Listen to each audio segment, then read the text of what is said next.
नमस्कार दोस्तों। तो इस लॉकडाउन में आप जिस तरह से जानते हैं कि हम लोगों को ऑनलाइन शिक्षा प्राप्त करने की आवश्यकता होती है, तो ठीक आज हम YouTube पर क्लास 12th के पहला वीडियो को लेकर के आपके सामने हाजिर हैं। तो आज हम आप लोगों को क्लास 12th के एक अलजेब्रा चैप्टर को लेकर के आपके सामने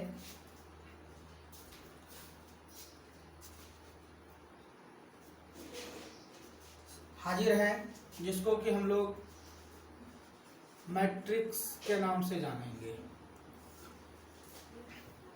जिसको हिंदी में हम लोग आव्यूह कहते हैं।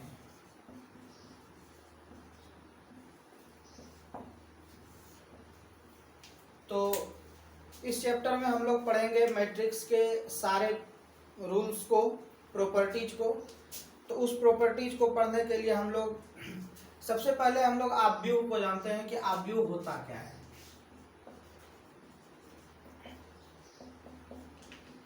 मैट्रिक्स ये होता क्या है। तो मैट्रिक्स को हम लोग जानेंगे कि मैट्रिक्स है क्या। तो देखिए कि मैट्रिक्स हम लोग एम एन के टर्म में यदि हम इसको डिवाइड करें, टर्म यानी कि पद, तो एम एन के पद में यदि हम इसे विभक्त करेंगे तो हम लोग इसे एम एन के रूप में जानते हैं। तो ये एम एन क्या होती है, इसे हम लोग दो स्तंभ के रूप में डिनोट करते हैं। सबसे पहले देखिए ये आपका जो सिंबल है, ये सिंबल आपका मैट्रिक्स के सिंबल को दर्शाती है।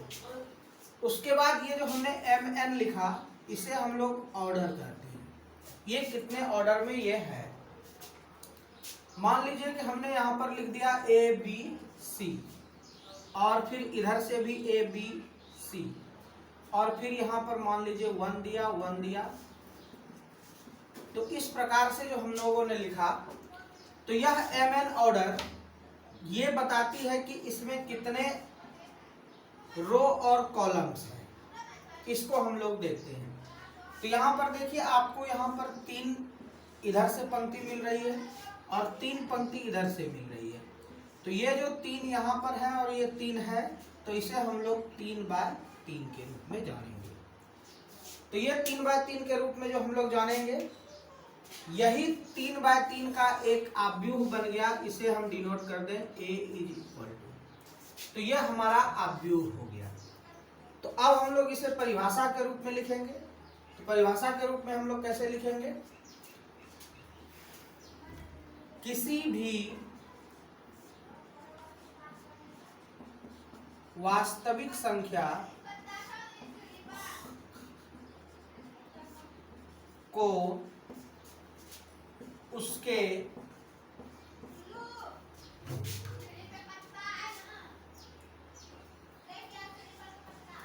Order means row oblique column में लिखने की प्रक्रिया। तो ये हम लोग जो किसी भी वास्तविक संख्या को ले लिए, तो ये जो हम लोग लिखे, इसे हम लोग मैट्रिक्स कहते हैं। जैसे मान लीजिए हमने वास्तविक संख्या, एग्जाम्पल के तौर पर यदि हम वास्तविक संख्या A B C ... A11 A12 A13 ये हम लोग इस प्रकार से लिखेंगे।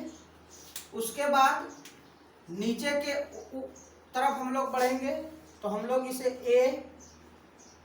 A11 ऊपर में है, A21 A31 A41 इस तरह से हम लोग नीचे की ओर लेंगे, और ये दाएं तरफ। तो ठीक उसी तरह से इस बीच में जितने भी कॉलम को हम लोग डिनोट करेंगे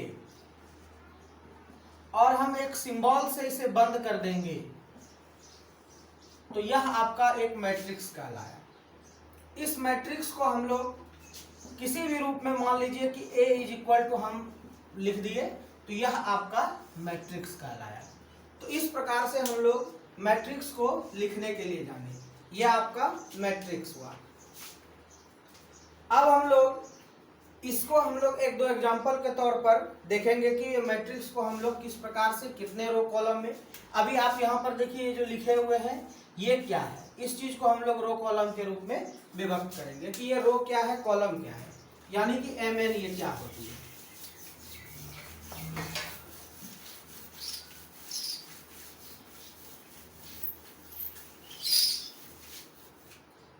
अब मान लीजिए कि हम एक एग्जांपल लेते हैं,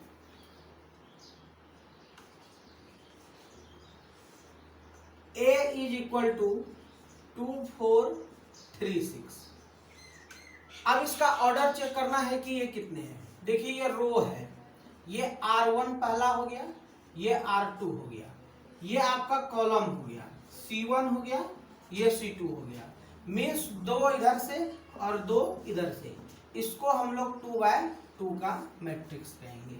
मतलब A 2 बाय 2 का एक मैट्रिक्स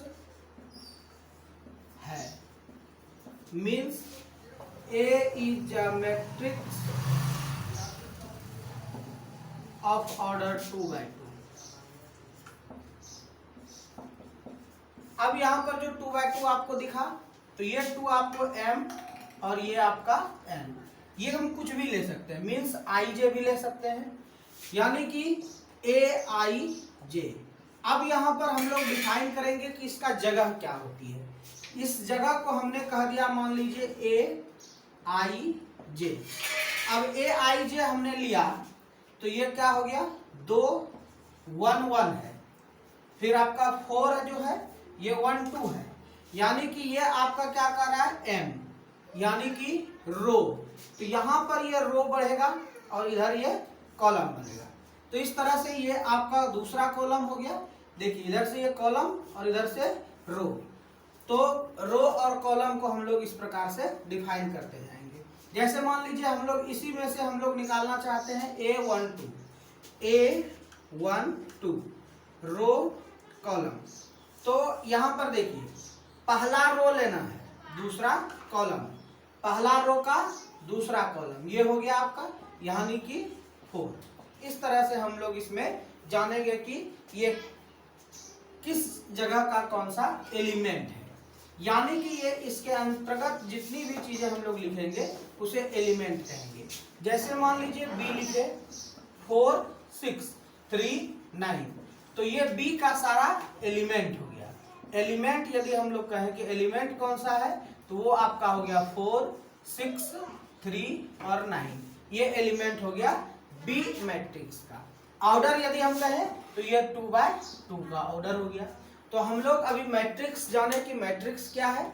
मैट्रिक्स किसी भी वास्तविक संख्या को उसके ऑर्डर के रूप में, मीन्स रो और कॉलम के रूप में लिखेंगे, वह आपका एक मैट्रिक्स कहलाएगा। उसके बाद इसके एलिमेंट्स क्या होंगे, तो इसमें जितनी भी वास्तविक संख्याएं हैं वो सारी चीजें आपका एलिमेंट कहलाएगा। और ऑर्डर क्या होगा, जितने रो और कॉलम होंगे वो आपके ऑर्डर कहलाएंगे। तो ये सारी चीजें हम लोग इसमें जाने। अब इसके हम लोग एलिमेंट्स के बारे में भी जान गए। एलिमेंट्स मतलब अवयव, तो उसका डिफिनेशन हम लोग लिख देते हैं।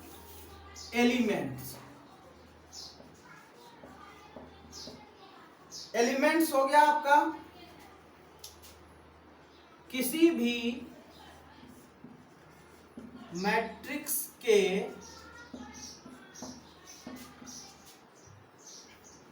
वास्तविक संख्या या सम्मिश्र संख्या। अब यहां पर दो बातें आई। एक 11वीं के क्लास में आप लोगों ने जाना होगा रियल नंबर हम लोग जाने थे, वास्तविक संख्या, उसके बाद फिर हम लोग जाने थे सम्मिश्र संख्या, complex number.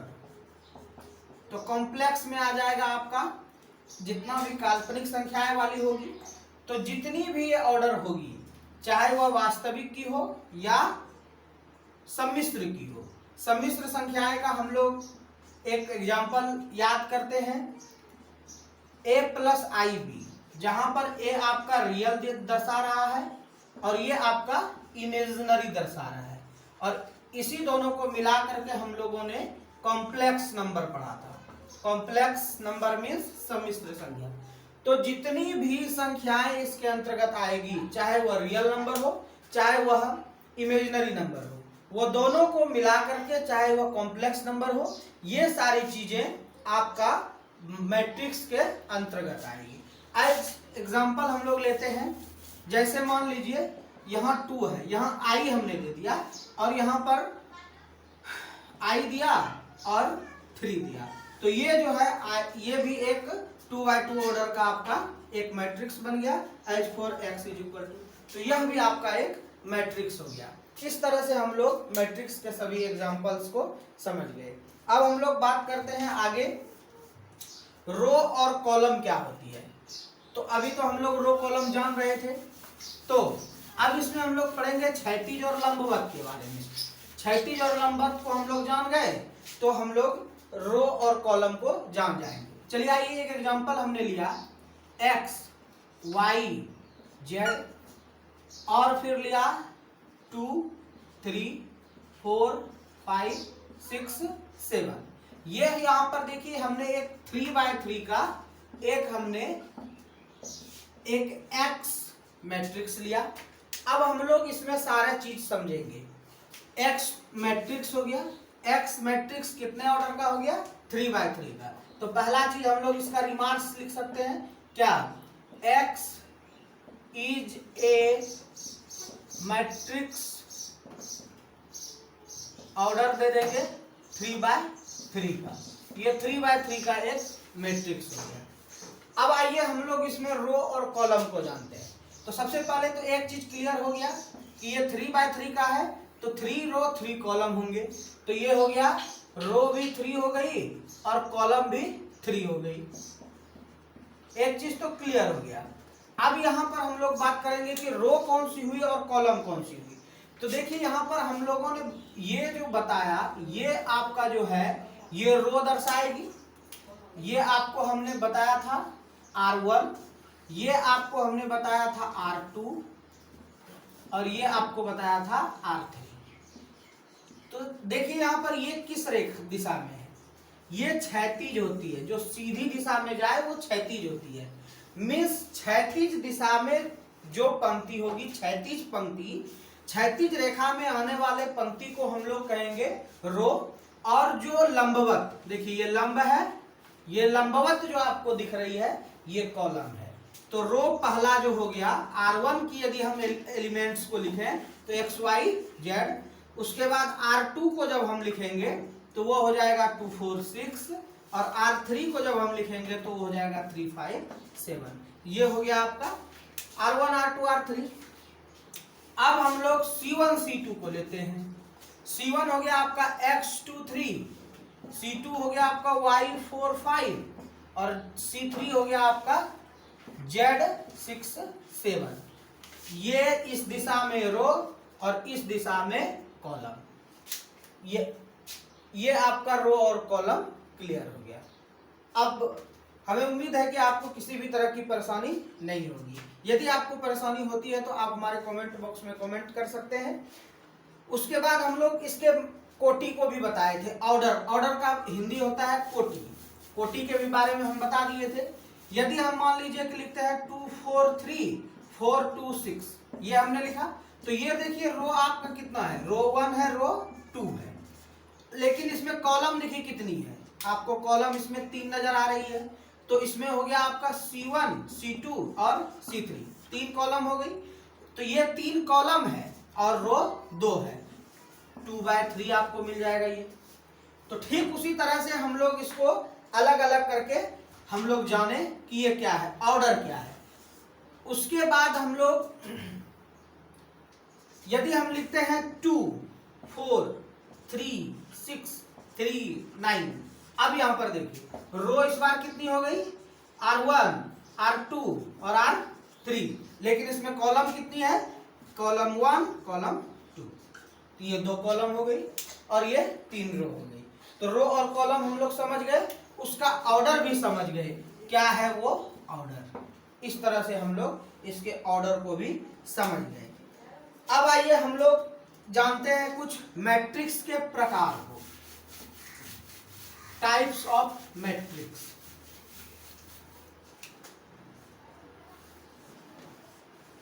Types of matrix, matrix के प्रकार।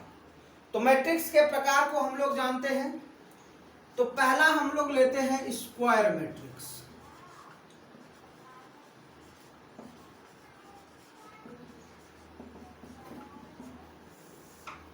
स्क्वायर मैट्रिक्स देखिए क्या होता है। स्क्वायर का मतलब आप लोग जानते होंगे, ये क्या है, वर्ग आकार का। तो वर्ग मैट्रिक्स हम लोग कैसे लेंगे, यानी कि वर्ग आकार के जैसा यदि कोई मैट्रिक्स आपको मिले, वर्ग आकार मीन्स क्या, वर्ग के चारों भुजाएं क्या आपको पता है बराबर होती है। ठीक उसी तरह से यदि वर्ग की भुजाएं बराबर है तो आकृति भी उस प्रकार की ही बननी चाहिए मैट्रिक्स की। देखिए ये मैट्रिक्स की आकृति भी आपको दिख रही है उसी तरह से, यानी कि इधर की दूरी और इधर की दूरी, यदि ये दूरी समान हो जाए तो आप कहेंगे वर्गाकार मैट्रिक्स है। मान लीजिए कि इधर से दो एलिमेंट है तो इधर से भी दो एलिमेंट, यानी कि आपको दिख रहा है कि जो एलिमेंट है दोनों तरफ से वो दो दो की है। अब ये दो दो की जो है तो रो भी आपका दो हो गया, कॉलम भी आपका दो हो गया। तो 2/2 मीन्स जब m बराबर n हो तो वह क्या होती है, स्क्वायर मैट्रिक्स। अर्थात रिजल्ट क्या आया, यदि रो इज इक्वल कॉलम हो, वर्ग आकार मैट्रिक्स होता है।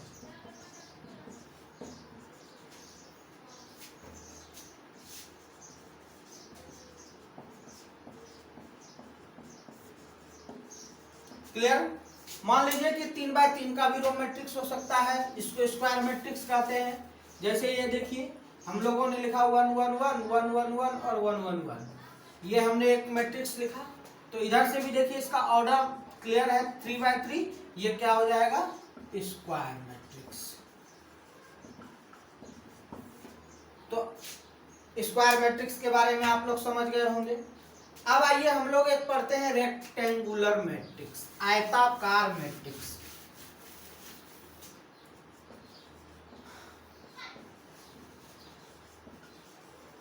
रेक्टेंगुलर मैट्रिक्स, रेक्टेंगुलर मैट्रिक्स हम लोग पढ़ते हैं आयताकार आव्यूह।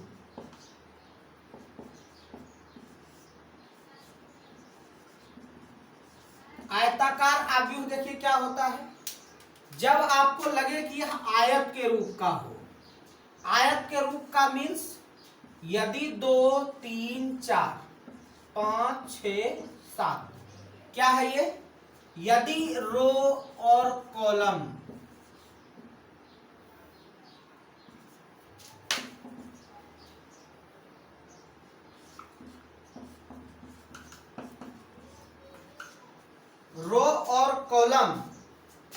की संख्या कभी भी इज इक्वल नहीं हो, means row doesn't equal to column, means number of row और नंबर ऑफ कॉलम कभी भी समान नहीं हो, उसे हम लोग क्या कहते हैं, आयताकार आव्यूह। यहां देखिए आपको, ये आपका एक रो हो गया, ये एक रो हो गया, 2 रो आपको मिला, लेकिन कॉलम देखिए कितनी मिल गई, 3। दोनों बराबर नहीं होनी चाहिए, वह कहलाएगा रेक्टेंगुलर मैट्रिक्स। तो 2 मैट्रिक्स हम लोग पढ़ लिए, स्क्वायर मैट्रिक्स, रेक्टेंगुलर मैट्रिक्स। अब आइए हम लोग पढ़ते हैं रो मैट्रिक्स और कॉलम मैट्रिक्स। रो मैट्रिक्स देखिए क्या होता है, रो का मतलब क्या हो गया, रो का मतलब किस तरह से, क्षैतिज रूप से। यदि आपको क्षैतिज रूप में कोई मैट्रिक्स दिखे तो उसे हम लोग रो मैट्रिक्स कहेंगे, क्षैतिज आव्यूह। तो वह पंक्ति आव्यूह कहलाता है। पंक्ति आव्यूह किसे कहेंगे? जैसे देखिए हम लोगों ने लिखा x इज इक्वल टू 2 3 4, ये देखिए क्या है, रो के रूप में है, केवल एक ही रो है। क्या है? एक ही रो है, तो ये हो जाएगा आपका रो मैट्रिक्स। साथ ही साथ यह क्षैतिज रूप में है, इसे हम लोग क्षैतिज मैट्रिक्स कहेंगे, यानी रो मैट्रिक्स कहेंगे। साथ ही साथ इसे हम लोग कहते हैं स्तंभ मैट्रिक्स, इसे हम लोग कहते हैं पंक्ति मैट्रिक्स, मीन्स यह पंक्ति के रूप में है। अब हम लोग इस प्रकार से बना दें पिलर के हिसाब से, पिलर मीन्स स्तंभ के रूप में, तो इसी को हम घुमा दें 2 3 4। यदि हम लोग y इज इक्वल टू ये ले लें तो ये देखिए किस रूप में है, कॉलम के रूप में। और जब ये कॉलम के रूप में होगी तो इसे हम लोग कहेंगे COLUMN, कॉलम मैट्रिक्स। ये हो गया आपका कॉलम मैट्रिक्स। यदि हम कॉलम मैट्रिक्स को कहें तो उसमें केवल एक ही कॉलम हो, परिभाषा 3 परिभाषा सबकी बनेगी। जैसे रो मैट्रिक्स की परिभाषा कहें तो वैसा मैट्रिक्स जिसमें केवल एक ही रो हो, देखिए आपको एक ही रो मिलेगा। यदि हम दूसरा लगा देंगे वो आयताकार हो जाएगा, और इसी में एक और लगा देंगे तो वह स्क्वायर मैट्रिक्स हो जाएगा। तो 3 हो गया, लेकिन एक ही हो। पहला का परिभाषा था कि row is equal to column, वह कहलाएगा स्क्वायर मैट्रिक्स। दूसरे में था the number of row doesn't equal to number of column, तो वो क्या कहलाएगा, square matrix, sorry rectangular matrix. और तीसरा हम लोग जो पढ़ रहे हैं row matrix, in that matrix only one row is present, it is called row matrix, जिसमें केवल एक ही रो हो उसे हम लोग कहेंगे row matrix. Another that matrix only one column is present, केवल एक कॉलम उपस्थित हो उसे हम लोग कहेंगे कॉलम मैट्रिक्स। साथ ही साथ जो स्तंभ के रूप में हो उसे हम लोग कहेंगे स्तंभ मैट्रिक्स, या जो कॉलम के रूप में हो उसे हम लोग कहेंगे कॉलम मैट्रिक्स। क्लियर हो गया? एक बार रिमेंबर कर देते हैं। Square matrix, row is equal to column. Rectangular matrix, number of row doesn't equal to number of column. Third row matrix, केवल एक रो मौजूद हो। कॉलम मैट्रिक्स, जिसमें केवल एक कॉलम मौजूद हो। ये हो गया आपका 4 प्रकार के मैट्रिक्स। अब आगे बढ़ते हैं। अब हम लोग विकर्ण मैट्रिक्स के बारे में जानते हैं। विकर्ण मैट्रिक्स जैसे देखिए x इज इक्वल टू, यदि हम ले लें 0 1 2 0 0 0, फिर 4 3 0, इस प्रकार से हम लोग लिए। अब हम लोग इसमें तुलना करते हैं कि कौन सा जो है कि विकर्ण मैट्रिक्स है। विकर्ण मैट्रिक्स में हम लोग जानेंगे, विकर्ण मैट्रिक्स में जो रो होंगे और कॉलम होंगे उसकी संख्या तो समान होगी, बट जो इसका वैल्यू होगा वह 0 होगा, तो इसे हम लोग कहेंगे विकर्ण मैट्रिक्स। तो हम लोग जानते हैं कि अब हम लोग जानते हैं कि इसमें जो वैल्यू हुआ वो 0 क्या हुआ, इसमें कम से कम एक 0 आ जाए उसे हम लोग कहते हैं विकर्ण मैट्रिक्स। जैसे देखिए हम लोग y का एग्जांपल लेते हैं, 0 1 1 0, 0 मौजूद है, इसे हम लोग कहेंगे विकर्ण मैट्रिक्स। विकर्ण मैट्रिक्स मीन्स डायगोनल मैट्रिक्स।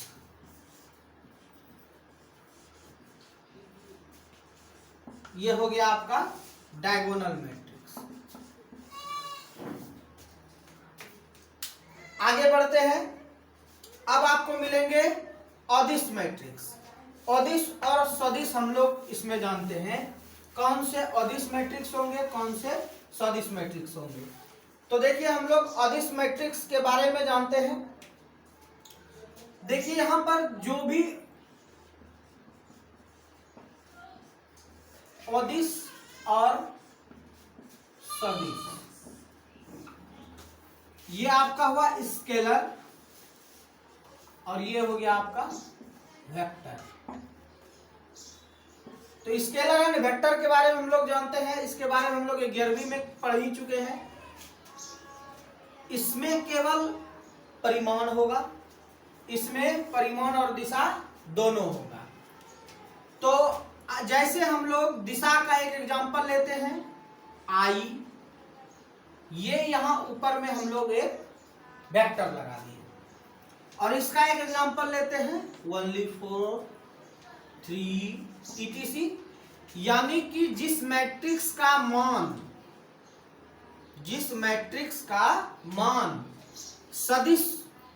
अदिश हो वो क्या हो जाएगा, अदिश मैट्रिक्स। जैसे A is equal to something, तो ये कहलाएगा अदिश मैट्रिक्स। बट B का एग्जांपल लेते हैं, यदि हम ले लें कि A vector, B vector, C vector, तो ये जो हम लोग समथिंग कुछ भी लेंगे ये वेक्टर B हो जाएगा। तो ये हो गया मैट्रिक्स कौन सा, सदिश मैट्रिक्स, और ये हो गया आपका अदिश मैट्रिक्स। परिभाषा के तौर पर यदि हम बताएं तो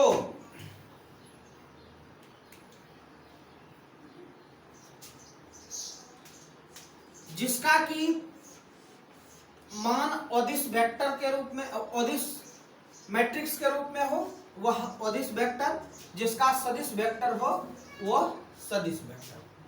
अब आगे बढ़ते हैं, यूनिट मैट्रिक्स के बारे में। यूनिट मैट्रिक्स इकाई आव्यूह, इकाई आव्यूह क्या होती है इसे जानते हैं, जिसका मान एक हो। एज एग्जांपल हम लोग लेते हैं 1 0 0 1, ये देखिए इसका वैल्यू क्या है, 1 है, डायगोनल के रूप में इसकी वैल्यू 1 है, तो ये क्या कहलाएगा हमारा यूनिट मैट्रिक्स। 3x3 में भी एग्जांपल ले लें, ये आपका यूनिट मैट्रिक्स, यानी कि जिसका डायगोनल के रूप में इसका मान केवल 1 हो वह आपका यूनिट मैट्रिक्स कहलाएगा। अब आइए हम लोग जीरो मैट्रिक्स लेते हैं।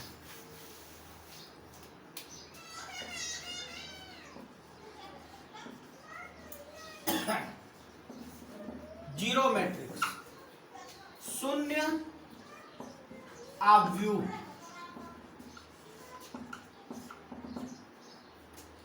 जिस वेक्टर का मान शून्य हो, यह आपका हो गया शून्य आव्यूह। B इज इक्वल टू लेते हैं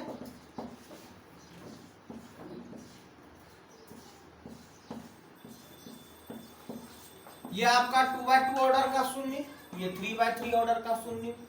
इस प्रकार से हम लोग जीरो मैट्रिक्स को भी जान गए। अब हम लोग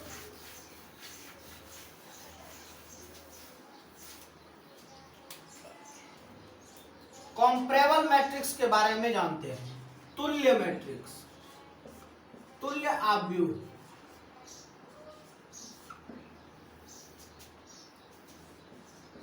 कॉम्पेरेबल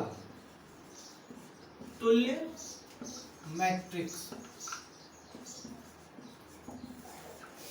कॉम्परेबल मैट्रिक्स देखिए क्या होता है, यदि कोई दो मैट्रिक्स आपको दिए हों और इसके ऑर्डर सेम हो, ये कहलाएगा आपका कॉम्परेबल मैट्रिक्स। मींस यदि ये 2 4 6 8 है और ये x y z a है, तो यहां से आप एक दूसरे को कॉम्परेबल मैट्रिक्स कह सकते हैं। मीन्स ए और बी एक दूसरे के कॉम्पेरेबल मीन्स तुल्य आव्यूह है। अब तुल्य आव्यूह जब होगा तो उसके एलिमेंट भी तुल्य होंगे। मीन्स ये इसके इस एलिमेंट के, ये इस एलिमेंट के, ये इस एलिमेंट के और ये इस एलिमेंट के, ये कहलाता है तुल्य मैट्रिक्स। और ऑर्डर हो गया ये 2x2 ऑर्डर का तुल्य मैट्रिक्स। साथ ही साथ अब हम लोग इक्वल मैट्रिक्स के बारे में जानते हैं। ये तो हो गया तुल्य मैट्रिक्स। अब इक्वल मैट्रिक्स देखिए क्या होता है। इक्वल मैट्रिक्स होगा कि जब ए और बी का वैल्यू समान हो जाए तो उसे हम लोग कहते हैं इक्वल मैट्रिक्स। जैसे इक्वल मैट्रिक्स के एग्जांपल्स को लेते हैं। ए का मान लीजिए हमने रखा 4 6 3 8। अब हम लोग बी को किसी भी रूप में डिफाइन करके रख सकते हैं। जैसे 4 है, हम लिख दिए 2 = 2। 3 है, इसको हम लिख दिए -1 + 4। देखिए ये इसके इक्वल हो गया। यहाँ 6 है, 10 - 4। ये 8 है, 4 + 4, या कुछ भी लिख सकते हैं 2 × 2। ये आपका इक्वल मैट्रिक्स।